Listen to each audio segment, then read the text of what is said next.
May tatlong mga anak ang mag-asawang Sonia at Mario. Tubong Bicol ang mag-asawa at hinayaan nilang mag-aral sa Maynila ang tatlo nilang anak. Pinasama nila sa kanilang mga kamag-anak ang tatlo sa lungsod ng Maynila. Sa una ay hati-hati sila sa upa ng bahay at nang lumaon ay nagsarili na ang magkakapatid at umupa na ng sarili nilang apartment. Nagkataon naman na sabay-sabay na magkolehiyo ang tatlo at ang panganay na si Normie ay natutunang bumarkada na sa mayayaman niyang kaklase sa Maynila. Kaya naman labis na natataranta si Mang Mario kapag tumatawag ito at humihingi ng pera. Aba naman itay, kami na lang ang hindi nakakabayad sa upa sa bahay Nakakahiya kaya. Sad ni Normie, ang panganay na anak ni Mang Mario. Ay, sandali lang anak ha, at papunta na ako sa mamimili ng palay.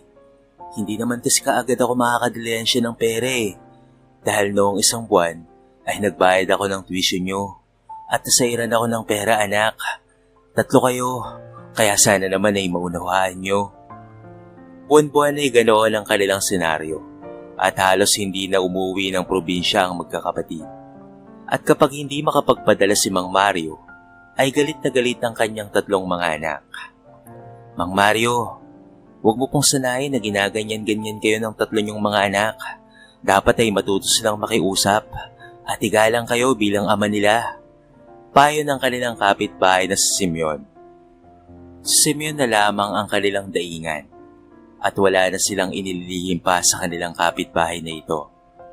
Halos anak na rin kasi ang turing ng mag-asawa rito.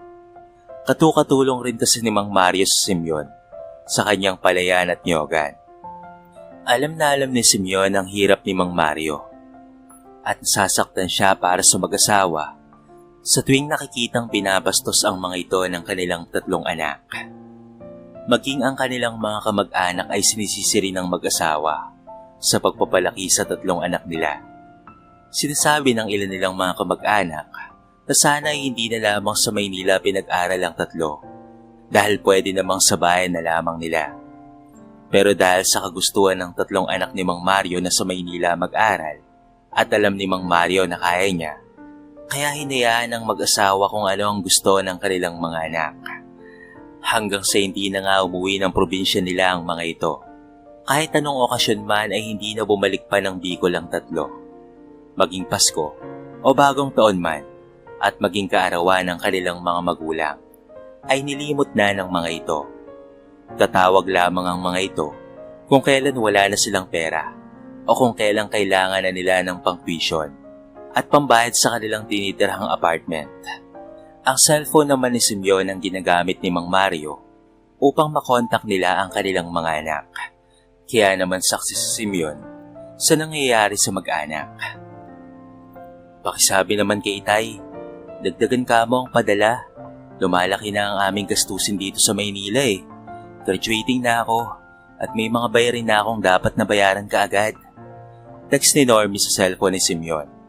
At agad namang binasa ni Simeon ang laman ng mensahe kay Aling Sonia. Salamat Simeon Mamaya pag-uusapan naming mag-asawa ang patungkol dyan. Saad ni Aling Sonia. Naramdam ni Simeon na nahihirapan na ang mag-asawa. Grabing mga anak to. Dapat turuan ng leksyon para hindi mamihasa. Sa isip-isip ni Simeon.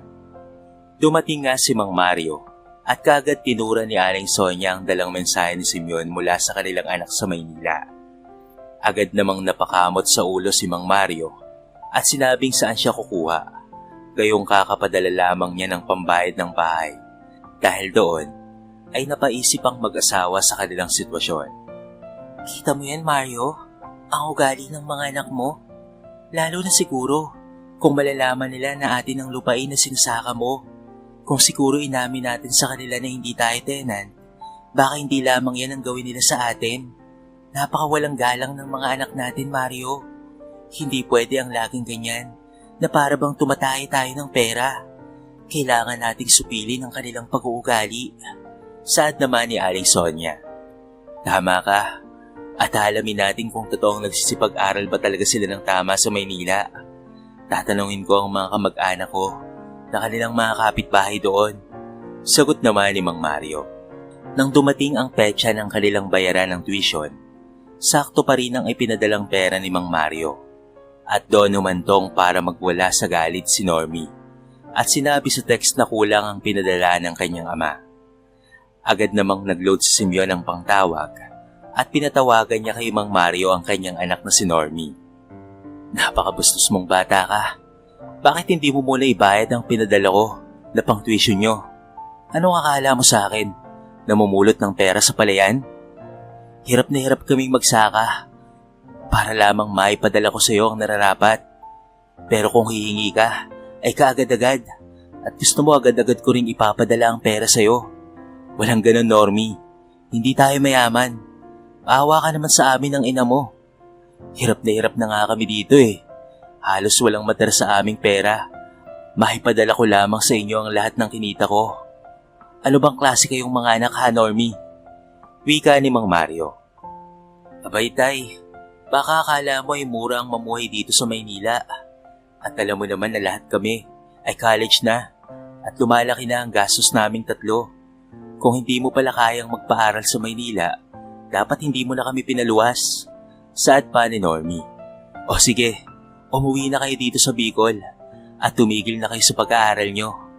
Alam nyo namang tenant lang naman kami dito at hindi ko kakayanin na kaagad-agad na magpadala ng ganoong kalaking pera. Sige na, maganda na kayo at umuwi na kayo dito sa probinsya. Kung ganyan lang rin naman ang asal nyo, wala kayong awa sa akin. Tumatanda na rin ako. At muli, hindi ako namumulot ng pera dito sa Bicol. Matuto kayong magtipid at matuto kayong makisama at kumalang sa mga magulang nyo dahil hindi tayo mayaman. Sad pa ni Mang Mario.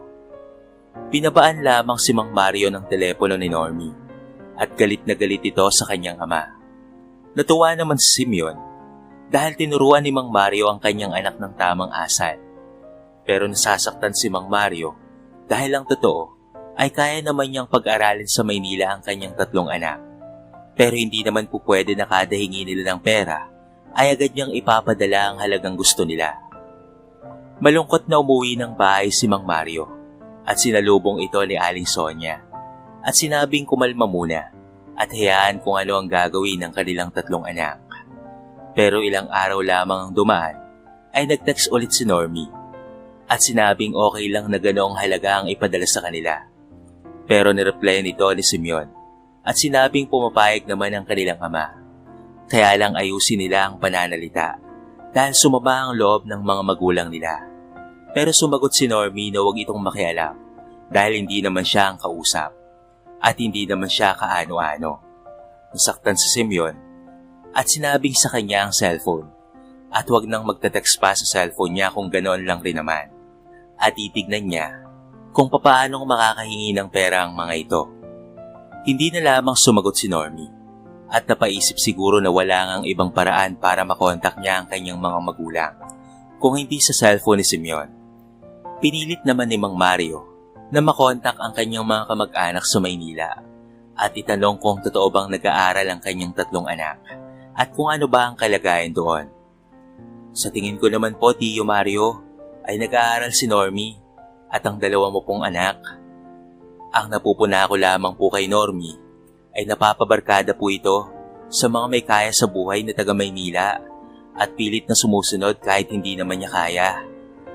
Nababalitaan ko nga rin po dito sa school nabagsak po si Normie sa ilang pong subject niya at uulit muli ng isang taon.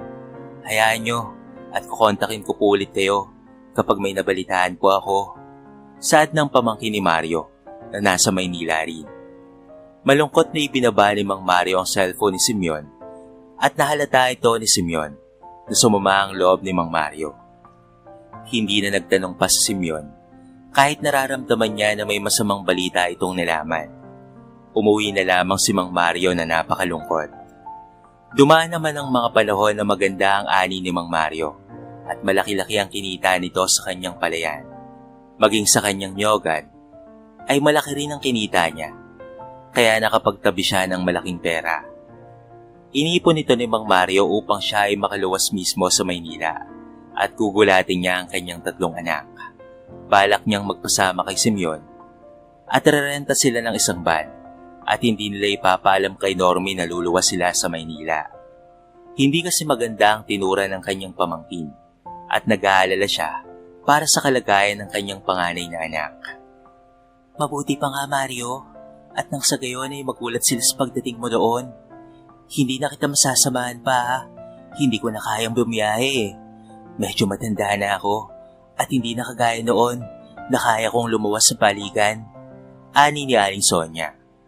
At araw ng linggo noon, kinausap ni Simeon ang kanyang kumpare at narentahan ng sasakyan nito balikan mula Maynila. Malayo rin ang biyahe hanggang Maynila at mula sa kanilang lugar ay ilang oras din ito. Umalis sila ng madaling araw para walang traffic at ilang oras nga ay nasa Maynila na sila at sinalubong sila ng pamangkin ni Mang Mario. Tiyo, buti nakaluwas na kayo. Tamang-tama ang dating nyo. Wala pang tao sa bahay nyo. Lahat po sila ay nasa labas. Ang alam ko ang 20 anak ay namamasyal sa mall. At ang panganay nyo naman pong anak na si Normie ay hindi laging natutulog dyan. At sa bahay ng kanyang barkada nakikitulog. Malimit na pong mangyari yan, Tiyo. Kaya kayo na po ang bahala. Sad ng pamangkin ni Mang Mario. Nagulat naman ang 2 anak ni Mang Mario nang madatnan sila sa labas ng kanilang bahay. Namutla sa takot ang mga ito at kinakabahan pa. Gulat na gulat dahil hindi nila sukat akalain na luluwas ang kanilang ama at hindi nagpaalam sa kanila. Kitang-kita sa 2 mata ni Simeon na hindi mo akalain na lumaki sa Bicol ang mga anak ni Mang Mario. Iba na itong manamit at halatang mamahalin ang kasuotan. Kung isipin, parang anak mayaman ng mga ito at nialoki ng pagkain ng kanilang ama ay hindi man lamang ng mga ito magawa. Kaya masama ang loob ni Simeon at halos hindi na siya pumasok ng apartment ng mga ito. Agad na kinamusta ni Mang Mario ang kanilang pag-aaral at nakita naman ni Mang Mario na nag-aaral ang 2 anak. Tinanong niya sa kanyang 2 anak kung kamusta si Normie. At doon na nga inamin ng 2 bata na madalang nang matulog sa kanilang bahay si Normie at napapabarkada na ito. Sapat na ang mga nalaman ni Mang Mario at hindi niya na hinintay pa si Normie dahil gagabihin sila sa pagbalik sa Bicol. Nalaman naman ni Normie na lumuwas ang kanyang ama at natakot ito at mukhang nahulaan na niya ang mangyayari. Mula nga noon ay hindi na sa kanya pumapatak ang padala ng kanyang ama at sa tiyahin niya na lamang. Ang tiyahin niyang nagbibigay ng baon sa kanila at maging ang pagbabayad ng tuition nila sa eskwelahan ay ang tiyahin na nga nila ang gumagawa nito. Nagalit si Normie sa kamag-anak nila at inaway ito. Nanakot naman si Normie sa kanyang ama na hindi na siya mag-aaral kung hindi sa kanya ipapadala ang pera. Napagdesisyon na naman ng mag-asawa na hayaan na lamang si Normie. Sapat na naman ang kanyang pinag-aralan at hindi na siya mangmang. Ang 2 anak naman nila ay pinilit nilang magtapos ng kolehiyo at halos masasakit na salita ang ipinaparating ni Normie sa kanila. Galit na galit ito dahil naputol ang kanyang dilihensya. Pero nang makatapos ang 2 anak nila sa pag-aaral, nagbago na rin ang ugali ng mga ito at hindi na rin sila kinakausap. At ayaw na rin bumalik ng mga ito ng Bicol.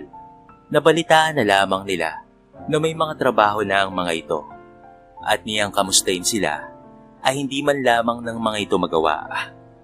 Marahil ay naisip ng mga anak ni Mang Mario na pabigat na lamang ang kanilang ama't ina at wala man lamang silang mamanahin dahil hindi naman kanilang pag-aari ang lupain na kanilang sinasaka.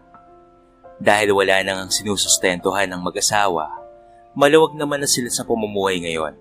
At iniisip rin naman nila kung ano ang kalagayan ng kanilang 3 anak. Tanging ang pinsan na lamang ni Mang Mario ang kanyang tinatanong. Pero nalaman nila na umalis na raw sa apartment ang kanilang 3 anak. Wala silang magagawa dahil mismong ang mga anak nila ang lumayo. At halatang ayaw na sa klase ng pamumuhay nila sa Bicol. Kuya Mario, sa palagay ko, may asawa na ang panganay mo. Pasensya ka na, yan lang ang masasabi ko. Dahil buhat ng awayan nila ako, ay hindi na kami nakalapit pa sa 3 mong mga anak. Maganda na ang buhay nila dito. Hayaan nyo na sila At unahin nyo na lamang ang sarili nyo dyan. Wika ng pinsan ni Mang Mario. Dumaan ang mga taon. Talagang hindi na sila kinilala pa ng kanilang 3 anak. Napabalitaan nilang maganda na ang pamumuhay ng mga ito at limot na ang kanilang pinagmulan. Hanggang sa dinamdam nga ng mag-asawa ang ginawa sa kanila ng kanilang mga anak.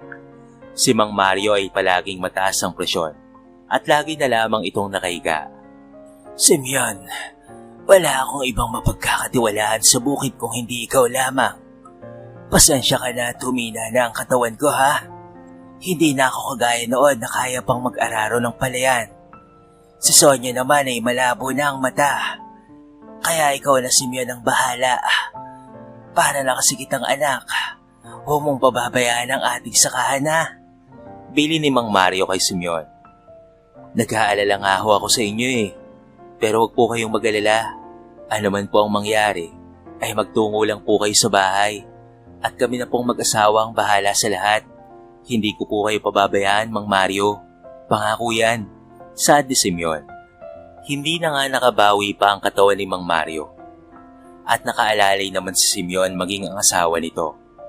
Hindi kasi hirap sa buhay ang mag-asawa. At may namana namang lupain si Simeon sa kanyang mga magulang. Si Mang Mario ay nagsisimula ng magbilin kay Aling Sonia. Na pag siya ay naunang nawala, ay huwag aasa ng tulong sa kanilang mga anak. Wala na rin kasi silang mga kapatid at parehong kukonti lamang ang kanilang pamilya. Mario, may awa ang Diyos sa atin. Sabay na lang tayong kunin at wag na akong ihuli pa. Hindi ko kakayanin at wala naman na akong silbi. Andiyan si Simeon. Hindi kanya pababayaan, Sonia. Sa tagal na nating kasama ang mag-asawang iyon, alam kong hindi sila masamang tao. Ani naman ni Mang Mario. Pinayuhan naman ni Simeon ang mag-asawa na sa laki ng lupay nito ay ibenta ang ilang parte at nang sa gayon ay makapagpagamot at magpakasaya muna sila sa buhay. Sinabi pa ni Simeon na hanggat malakas pa ang mga ito ay huwag hintayin manghina ang katawan nila at saka magpapagamot dahil kayang-kaya naman nilang magpagamot kung tutuusin kahit pa sa kabayanan at sa mamahaling ospital pa man. Tinulungan ni Simeon na maibenta ang ilang bahagi ng lupay ng mag-asawa. Ipinaranas ni Simeon sa mag-asawa ang magandang buhay dahil wala naman na silang paglalaanan pa ng kanilang mga pera. Ipinagamot ni Simeon ang mag-asawa sa kabayanan at ibinili ng mga mamahaling gamot at kasama na rin ang mga bitamina. Ipinagawa ang bahay para maging komportable ang kanilang pagpapahinga at dahil parang tunay na anak na nila si Simeon, kaya naman sinunod ni Mang Mario at Aling Sonia ang mga plano nito. Lumipas lamang ang ilang taon at una nang nawala si Mang Mario dahil mas malaki ang katandaan nito kay Aling Sonia. At dahil sa pangyayari, handa at tanggap na ni Aling Sonia ang lahat. Alam niyang matanda na rin kasi si Mang Mario at bago ito malagutan ng hininga, ay nagpasalamat ito kay Simeon dahil naranasan niya ang lahat ng hindi niya naranasan sa kanyang mga anak. Magpahinga ka na, Mang Mario. Kami na po ang bahala kay Aling Sonia, ani ni Simeon. Ipinaalam ni Simeon sa mga anak ni Mang Mario sa Maynila ang nangyari sa kanilang ama. Pero ang sagot lamang ng mga ito ay wala silang pera. Sinabi ng pinsan ni Mang Mario na hindi pera ang kailangan ng kanilang magulang, kung hindi pagmamahal at aruga at damayan ng kanilang ina dahil nga namayapa na ang kanilang ama. Pero ang sagot ng tatlo ay busy raw sila sa trabaho at malayo ang Bicol. Hindi na namilit pa ang pinsan ni Mang Mario, kaya naman tanggap na ni Aling Sonia ang lahat. Matapos ang libing ni Mang Mario, ay handa na si Aling Sonia at gagawin na niya ang bilin ni Mang Mario. Gagawin ko na ang bilin mo, Mario. Simeon, tawagan mo ang kakilala mong abogado. May ipapagawa ko. At agad namang sumunod si Simeon. Nag-usap ng pribado ang abogado at si Aling Sonia. Attorney, maaari mo bang gawa ng deed of sale ang kalahati ng lupain ko? Ipapangalan ko ang lahat ng iyon kay Simeon. Palabasin mong binili nila ang 10 hektarya kong lupain at ang matitira kasama ang lupa't bahay ko ay gagastusin ko ito pag ako'y humimlay na At kay Simeon ko pa rin ito ipagkakatiwala. Sinunod naman ng abogado ang lahat ng gusto ni Aling Sonia at inilihim muna ito ni Aling Sonia sa mag-asawa. Kung tutuusin ay hindi naman na kailangan ng mag-asawa ang lupain ni Aling Sonia dahil may kaya naman na sila sa buhay dahil sa kanilang pagsisikap. Pero dahil sa hinanakit niya sa kanyang mga anak, parusa niya ito sa kanila. Nakarating naman na sa 3 magkakapatid ang nangyari kay Aling Sonia dahil na rin sa mga tsismosa nilang mga kabarangay.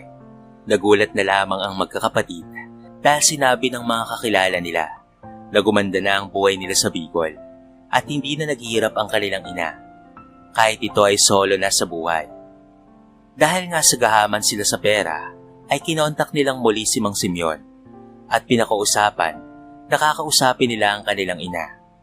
Tuwang-tuwa naman si Simeon at ang buong akala nito ay nag-aalala ang magkakapatid at may balak ng kunin si Aling Sonia at doon na nila sa Maynila aalagaan.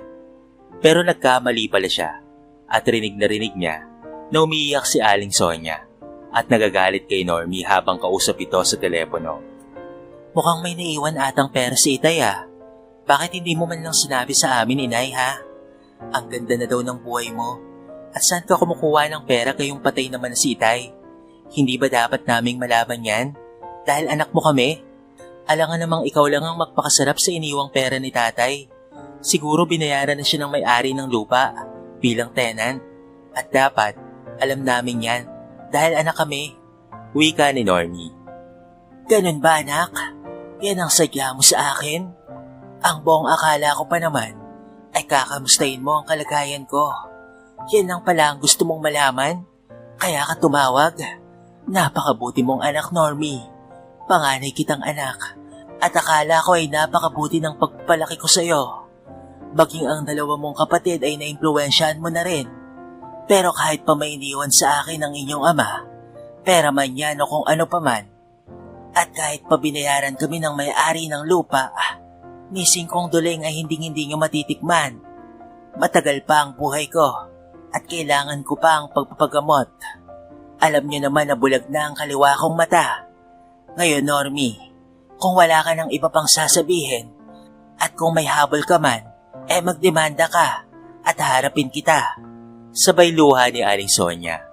Binagsakan naman ang telepono ni Normie ang kanyang ina dahil siguro wala na siyang nakuwang pera at walang napala sa kanyang pagtawag.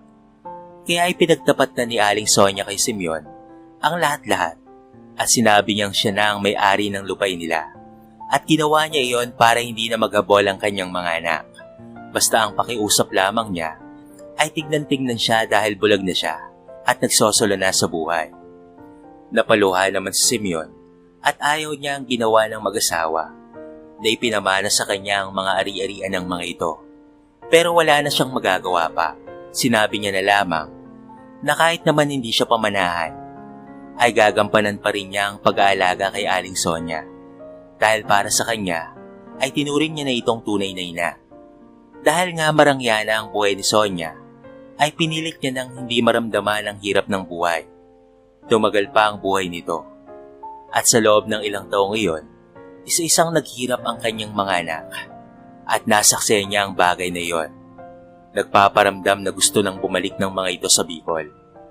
Kaya naman muling napagdesisyonan ni Aling Sonia na ibenta na niya ang kanyang natitirang lupa't bahay at ibangko na lamang ang pera. At pumisa na siya ng tuluyan sa poder ni Simeon. Na kahit hindi naman niya kadugo, ay tinanggap siya ng buong buo at ipinaramdam sa kanya ang totoong aruga ng tunay na anak. Ito ay para tuluyan ng mawalan ng karapatan ng kanyang 3 anak at walang kaalaman ng sina Normie na mayaman na ang kanyang nanay at may perang milyon sa bangko dahil sa mga lupaing nabenta na iniwan ni Mang Mario. Hinding-hindi na nakaramdam pa ng awa si Aling Sonia sa kanyang mga anak. Gusto niya itong parusahan at maranasan ang hirap ng buhay. Ngayon ay literal na naghihirap na ang mga ito. Kahit pa may pinag-aralan sila, wala naman itong magagawa kung talagang nalulong sa sugal at pagbibisyo ang kanyang mga anak. Maging ang mga napangasawa ng mga ito. Nakapag-aral lang at nagkaroon ng maayos na trabaho ay nagpiling anak mayaman na sila at hindi na lumingon pa sa kanilang pinanggalingan. Samantala, sinabi ni Aling Sonia na kung ang anak ay nakakatiis